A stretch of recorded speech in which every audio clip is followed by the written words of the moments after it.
You know, the one question that's probably been nagging at the back of your mind is pretty simple. Will a robot take my job? That fear has been everywhere, all over the headlines. But what if I told you the data shows the exact opposite is happening? Let's dig into the reality of the AI job market, because it's way more creative and honestly, a lot less scary than you might think. Okay, look, let's be real for a second. The disruption is happening. A huge report from McKinsey suggests AI could automate tasks that take up a mind-blowing 60 to 70% of an employee's time. Yeah, when you hear a number that big, it's totally normal to feel a little bit of that dread creep in. And that leads to the question on everyone's mind, right? Is my job at risk? And look, that question, it hits close to home. It feels super personal, super immediate, and it's a completely valid concern. But what if we're asking the wrong question altogether? Here's the twist. Because while all the headlines are screaming about replacement, the actual data? It's telling a totally different story. According to LinkedIn, in just the last 2 years, employers have created at least 1.3 million new jobs directly tied to AI. We're talking about roles that literally did not exist a few years ago. Look, we've been here before, right? This isn't some brand new phenomenon. Think about the Industrial Revolution. It didn't just get rid of farming jobs, it created a whole new world of factory workers, mechanics, and engineers. AI is doing the same thing. It's creating entirely new functions and career paths. So the key thing to remember is, this isn't a replacement, it's a revolution. So let's dive into the tech world first, because that's where you can really see this shift happening in real time. For decades, the most important skill was writing code, telling a computer exactly what to do step by step. Well, that's changing, and it's changing fast. The new name of the game is less about being a coder and more about being an orchestrator. We're all getting used to generative AI, the chatbots that answer our questions, but that's just the start. The next wave is something called agentic AI. Think of it like this. Your current chatbot is like a calculator. It's powerful, but it needs you to input every single step.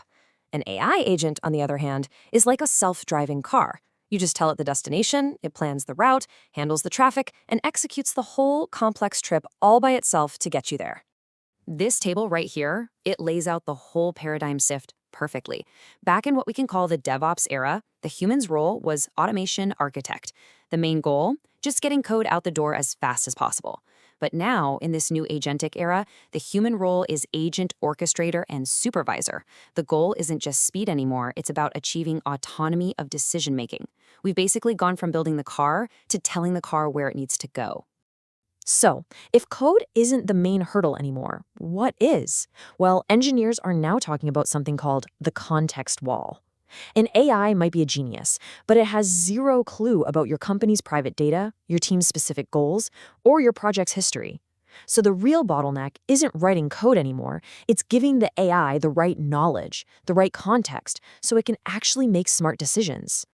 And this is where things get really cool. Because all these new challenges, like cracking that context wall, they're spinning up a whole roster of brand new jobs.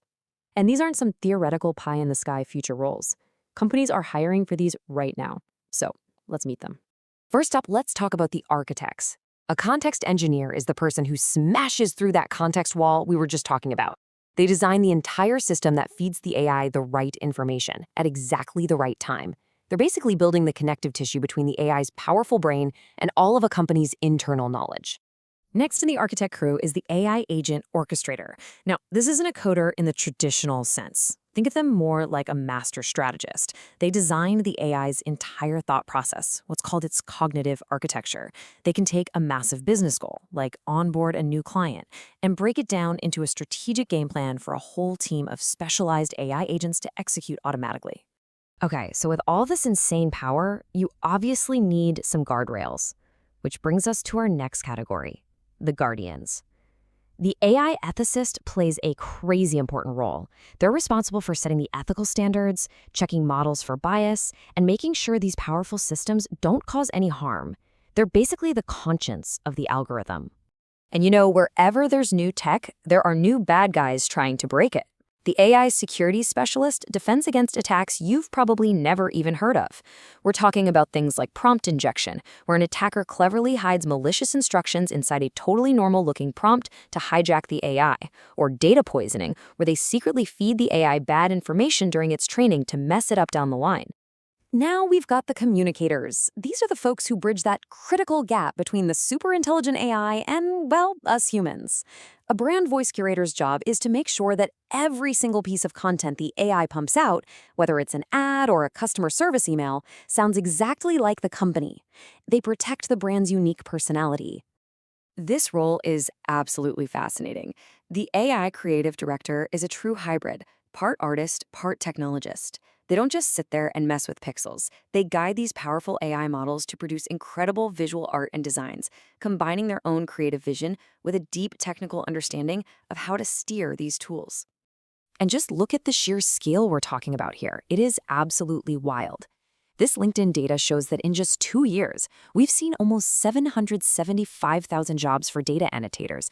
Those are the people who label data to teach AI in the first place. Right behind them, almost 300,000 AI engineers. And then you've got nearly 50,000 forward-deployed engineers, the technical experts who work directly with clients to get these AI systems running. The numbers are just massive. So, with AI doing all this crazy heavy lifting, what's left for us to do? Well, as it turns out, the most important stuff. The skills that AI just can't touch are becoming more valuable than they've ever been. Just look at this breakdown. On one side, you have what AI absolutely crushes. Analyzing data, spotting patterns, writing basic code, all the repetitive stuff. But on the other side, this is our turf. Creativity, critical thinking, empathy, solving truly complex problems, telling a compelling story.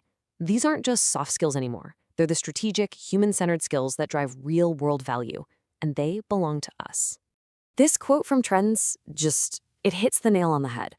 The value provided by a professional is based on what the machine cannot do. Our value in the workplace is fundamentally shifting. It's not about doing repetitive tasks anymore. It's about mastering the skills that machines can't even begin to replicate. Okay, so we've seen the new jobs, we've seen the human skills that matter more than ever. So, how do you actually prepare for this? Like right now, today. Let's break down a simple, actionable plan to future-proof your career. Let's do a quick 4-step guide. First, upgrade your tech stack. Get your hands dirty with AI tools. Second, rewrite your resume. Stop listing tasks and start describing your impact. Third, double down on those uniquely human skills: communication, problem solving, and ethics. And finally, number 4, be strategic, be adaptable, and always stay curious. And to get even more specific, on your resume, use numbers. Don't just say you managed a project, say you reduced costs by 20%. Build a portfolio you can actually show people, on GitHub, with personal projects, whatever. Get really good at explaining complex ideas to people who aren't technical. That skill is gold. And maybe most importantly, never, ever stop learning. So let's circle back to that fear we started with and flip it on its head. The most important question for your career isn't a defensive one anymore. It's a creative one. It's not, will AI take my job, but how will I direct AI to create the jobs of tomorrow? How will you, with your unique human ingenuity, become an architect of this new world?